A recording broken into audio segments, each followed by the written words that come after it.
Meu nome é Sueli Aparecida Correa Funk, mas todos me conhecem por Sueli Funk. E eu nasci em São Paulo, cidade de São Paulo, no dia 6 de março de 1950. Portanto, o ano que vem estarei completando 70 anos. Qual o nome do seu pai e da sua mãe? Meu pai, Américo Gaudêncio Correa, e Helena Lamaro Correa, a mãe. E de seus avós? Eufêmia Lamaro e Jeremias Gaudêncio. O que você sabe sobre a origem de sua família? A minha família tem como origem a nacionalidade italiana, todos italianos, do lado do meu pai, portugueses. Com o lado dos italianos, muito contato com a família, do lado dos portugueses quase nenhum, só meu pai e um irmão, mas são portugueses e italianos. Como era a sua vida antes de você vir morar em Guarulhos? Eu morava num bairro bem distante, São Miguel Paulista, onde se brincava na rua de barro, não tinha saneamento, não tinha nada, mas era muito gostoso, uma infância bem gostosa. E por que razão você veio morar aqui? Porque como o irmão do meu pai morava aqui, então ele quis vir morar para perto do irmão e nós mudamos para cá. Ele comprou um terreno e construiu, e que eu praticamente ajudei a construir também, colocando tijolinho por tijolinho e tudo mais. E aí viemos para Vila Galvão. E quantos anos de idade você tinha quando veio para cá? 11 anos. Quem a acompanhou em sua mudança para Guarulhos? Foram meus pais, tios e avó. E chegando aqui, onde você veio morar? Chegando em Guarulhos e em que bairro? Na Vila Galvão. E com quem? Eu, a minha mãe e meu pai. Como foi a comunicação com seus familiares e amigos depois que você veio morar em Guarulhos? Eles gostaram bastante porque ficou muito mais próximo para eles, para nos encontrarmos, para nos visitarmos, e também nós tínhamos como meio de transporte o trenzinho que passava onde eles moravam e vinha até Guarulhos. E onde eles moravam? Parada Inglesa, Tucuruvi, Jardim São Paulo. Ah, todo o trajeto do trem, Todo né? o trajeto do trem. Ah, sim. E como é que vocês se comunicavam? Você escrevia cartas, enviava telegramas, telefonava? Não, era por carta, não Por tinha carta. telefone, ninguém da família tinha. Telefone tinha na família, era só por carta mesmo? Só por carta, ou pegando o trenzinho e indo para casa, correndo o risco de não encontrar ninguém em casa. Mas era muito perto, muito fácil, percurso curto. E agora, como é a sua relação com eles, com os que estão fora daqui? Agora é por telefone e o WhatsApp direto. Você poderia descrever um pouco a rua e o bairro onde você morou, logo que chegou a Guarulhos? Aí você fala assim, a rua e o bairro onde eu morei. A rua que eu fui morar é até hoje a Rua São Francisco, hoje, onde o número é o 389, no bairro da Vila Galvão. Bem próximo daqui, uma rua, era tudo terra, areião. Diziam que era um brejo, que tinha sido um brejo, lá embaixo era brejo. É a continuidade dessa nossa rua aqui, a última quadra lá embaixo. Então, casinhas muito humildes, mas uma população já bem legal daquela época. E a sua casa também era uma casa humilde? É. Uma casa humilde, tá. E da casa, o que você se lembra? Ai, nossa, muita brincadeira, muita festa. Meus pais organizavam muita festa em casa, então vinha a rua inteira, aí já começou a vir a rua de trás, a rua da frente, acabou pegando todo mundo. Mas Mas então era muito festeiro. Sim, muito festeiro. Tanto do lado português como do lado italiano, a galera gostava de uma... Então a gente reunia todo mundo, fazia a festa de São João, fazia a festa de Natal. E a casa assim, como é que era a edificação? Olha, no começo, a primeira coisa era uma casa térrea, né? Uma casa térrea, com 2 quartos, sala e cozinha. Hoje é um sobrado, né? E nós temos 3 quartos, temos sala, cozinha, dependência de empregada. É o mesmo lugar onde você morava? No mesmo lugar. Quando chegou aqui? Uhum. Nossa, que lindo. E quando você veio morar aqui, você tinha 11 anos, né? Quais eram os seus interesses quando você veio morar aqui? O que você gostava na vida, o que te interessava? O que eu gostava muito aqui é que a gente tinha plena liberdade de ir brincar pelos lugares mais estranhos. Por exemplo, Passando para o lado de lá tinha uma ponte, onde era uma ponte enorme hoje sobre o rio Cabo Sul, era uma pinguela, o que se chamava antigamente. A gente passava para lá, passava embaixo ainda não existia a Fernão Dias, a gente passava e ia pegar do outro lado, lá na Nova Galvão, era um matagal e uma lagoa. E a gente ia lá, brincava, a gente andava pelo meio do mato à vontade, a criançada Iam muitas toda. crianças? Muitos. Os pais acompanhavam, muitas vezes iam só as crianças mesmo, mas todo mundo tinha muita responsabilidade. Sim. E pra cá, a gente vinha pra cá pra ver nossa lagoa aqui, que era uma coisa linda também, maravilhosa. Era essa? Isso. Esse lago? Era um lago, uma coisa totalmente diferente do que é hoje. Lembra bem, mas era bem rústico, né? Bem antigo mesmo. Depois é que se criaram todas essas coisas em volta. Então a gente tinha plena liberdade. 11 horas da noite estava todo mundo brincando na rua. Aí dormia, que era uma beleza, né? Ai, maravilha, dormia a noite inteira, levantava cedinho e ia procurar bagunça de novo. Andava muito de bicicleta, às vezes voltava 2, 3 horas depois, mas não tinha preocupação com... Os pais não se preocupavam porque o grupo era muito unido e era uma época bem saudável, né? Bem diferente de hoje, né? Sim, sim. Assim, quais as maiores dificuldades que você, como criança, e a sua família, com os outros adultos, que você se lembra, né, encontraram quando chegaram aqui? As dificuldades. Você se lembra dos seus pais falando de alguma coisa que era difícil e tal?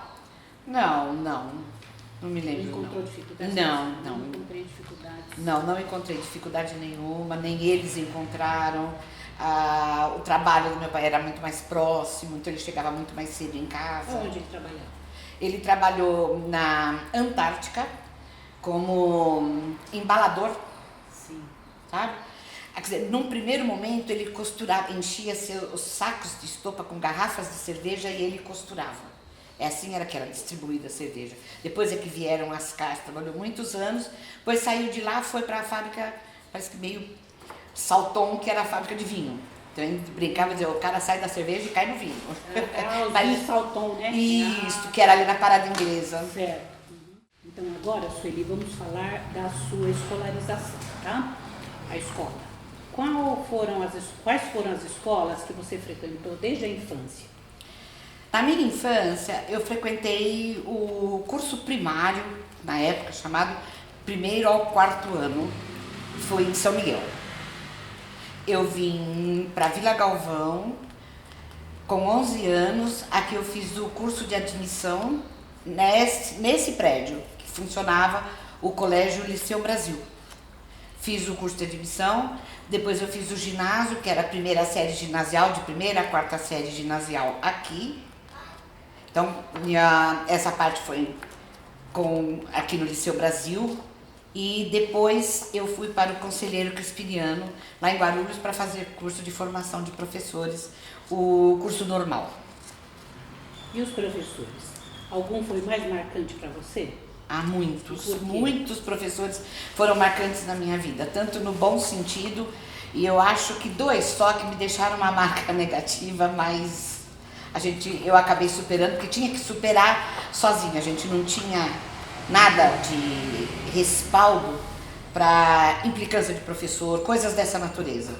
Mas a maioria realmente foram muito importantes e participaram muito da minha evolução.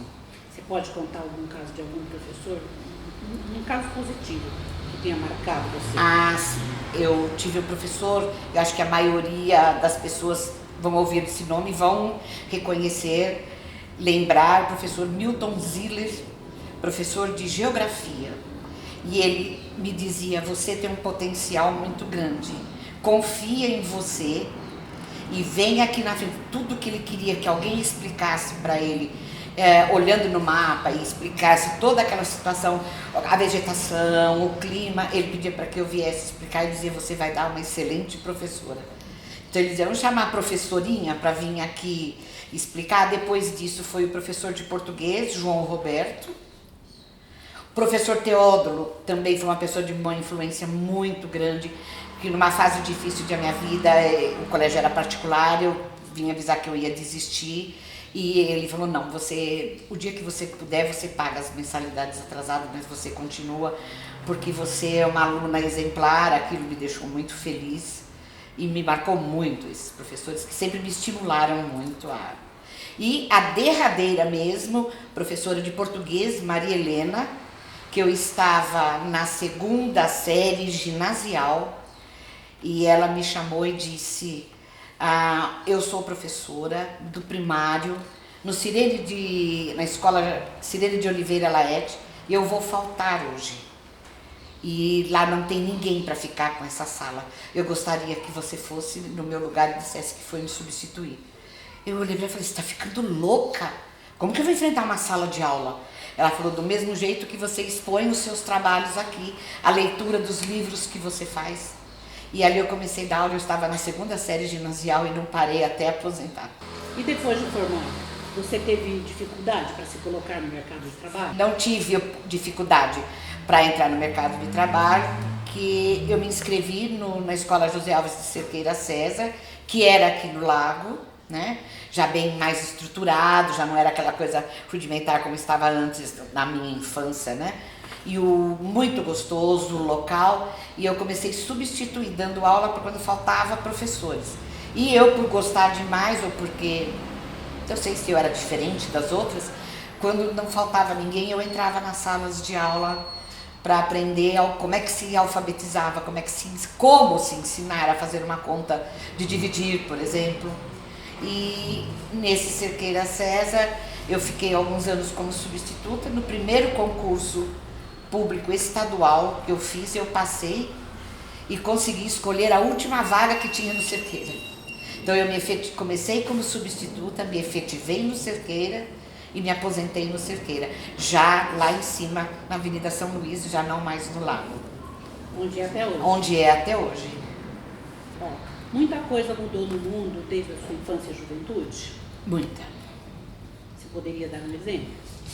Olha, a primeira coisa que eu sinto da mudança é a falta de orientação na formação da personalidade da criança. Que hoje a gente vê os pais falando muito, incentivando o aluno a responder para os pais, para os professores. Ele está lá para te servir, ele está lá, você paga o salário dele, coisa que na época que eu estudava, realmente, na época que eu estudei, quando comecei a lecionar, as crianças tinham uma verdadeira veneração pelo professor. Então a gente era muito respeitado. Então esse respeito para com o professor, a visão que se tem hoje é bem diferente. E na cidade? Quais foram as principais mudanças? Na cidade e aqui no bairro da Vila Galvão? A Vila Galvão evoluiu muito, sabe? Eu acho que ela oferece tudo que a gente precisa. Nós temos muito banco, rede de banco, mercado, farmácia, UBS. A época que eu vim para cá, com meus 11 anos, a gente tinha um posto de puericultura lá na praça. Hoje acho que o pessoal nem sabe mais o que é posto de puericultura. Então vieram as UBSs. Então eu acho que evoluiu bastante, muito, em todos os sentidos. Escola, nós temos muita escola, tanto da prefeitura como do estado, como particular, todas muito boas. E a Vila Galvão oferece tudo o que a gente precisa, que eu tenho tudo ao meu redor. Deixa eu só comentar aqui, ficou sabendo agora que você faz parte do conselho gestor, né? Isso. Fala um pouco desse trabalho que você... Então, depois que eu me aposentei, eu comecei a buscar alguma coisa para fazer, porque eu fiquei com um tempo muito ocioso e eu não estava me agradando. Eu acabei passando a usar o OBS Vila Galvão e dali eu fui convidada depois de algum tempo, porque isso não é uma coisa tão antiga, né? Eu sou muito mais, mas não é uma coisa muito antiga. Eu fui convidada a fazer parte do conselho, como conselheiro gestor de saúde. Então eu estou na UBS Vila Galvão desde a formação do primeiro, e aqui no grupo tem muita gente que é conselheiro gestor também. Nós estamos desde a formação do primeiro grupo de conselho gestor. Então é uma atuação junto com a saúde, onde se planeja junto, onde vai se reivindicar as coisas. Então é uma coisa muito importante. Hoje a gente está envolvendo pessoas com artesanato, trazendo o grupo para dentro. Vamos trabalhar com horta agora, vamos trabalhar com jardim.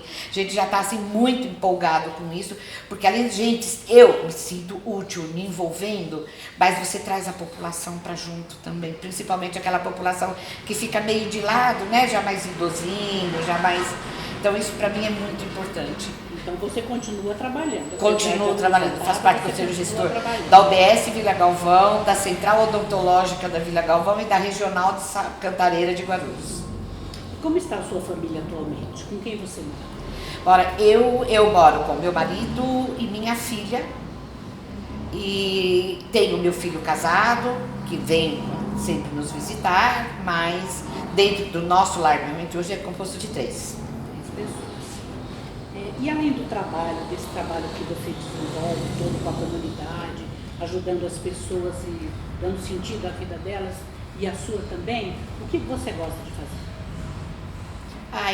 Eu gosto de fazer crochê, gosto de fazer tricô, bordado já não consigo, não tenho muita paciência, pintura nunca deu certo, mas eu gosto de estar em contato com as pessoas, eu tenho que estar envolvida com um grupo de pessoas, eu não consigo viver sozinha.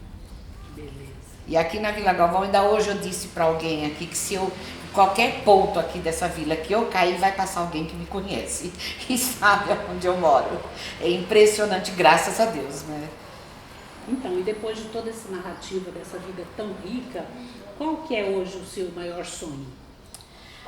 Eu sonho com tanta coisa ainda, tanta coisa para realizar. Sabe, eu sonho em trabalhar com idosos, mas num sentido assim de levar alegria, porque hoje nós temos várias casas de repouso, mas falta aquela atenção do carinho, da afetividade, de estar sentando do lado deles para ouvir a mesma história pela 1000ª vez. E eu tenho paciência para isso.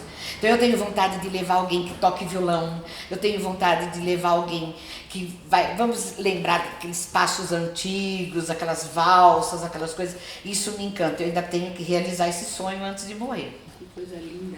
Então o seu sonho é espalhar amor pelo mundo, Sim. Né? Maravilhoso. Você gostaria de acrescentar mais alguma coisa? Não, eu acho que eu consegui falar tudo que eu Consegui falar tudo que eu tinha.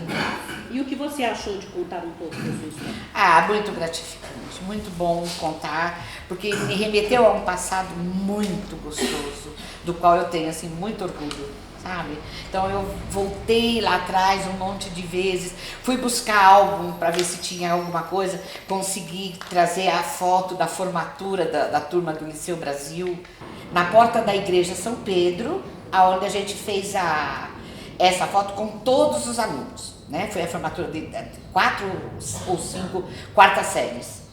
Foi na porta da igreja. Metade dessa turma aqui ainda está viva, metade já não pertence mais ao nosso plano, mas deixaram lembranças, ainda encontro com alguns. Então, eu queria ter muito mais coisas, mas lembro da história de cada um deles, que cada um aqui tinha uma história, sabe? E tinha filhos de empresários, tinha gente pobre, gente humilde como eu, mas todos no mesmo nível, uma coisa muito bacana. Então, rever essa foto fazia muito tempo. Eu demorei para achar, porque fica lá, né, num canto, demorei muito para achar, mas foi muito gostoso rever essa foto e as brincadeiras que a gente fazia, aquelas coisas, aqueles papos deliciosos de adolescentes inocentes ainda, né? Muito bom. Então você se preparou para vir contar a sua história aqui? Procurando essas coisas aqui, sim, e lógico, a gente procura lembrar de fato para não deixar passar nada. E tem muita coisa ainda, mas a gente sabe que não dá para relatar tudo de uma vez, mas sim, muitas experiências que jamais eu vou esquecer. Tanto é que todo mundo pergunta, não tem vontade de sair de Guarulhos? Não, não tenho vontade de sair de Guarulhos. E só um parênteses, eu me lembro que uma vez eu perguntei para o Dr. Teódoro por que aqui chamava Guarulhos, qual a origem de Guarulhos. Aí ele trouxe uma poesia e pediu que eu lesse a poesia para a sala. E aí foi que eu vi que o nome de Guarulhos surgiu pelos índios guarus que moravam aqui, que habitavam Guarulhos, os índios guarus. Então foi uma coisa também que marcou bastante, porque ele falou, olha, essa poesia é a primeira vez que é lida em público. Então também marcou isso, sabe? Essa história muito, muito bonita de Guarulhos. Então, bem legal. É isso, gente.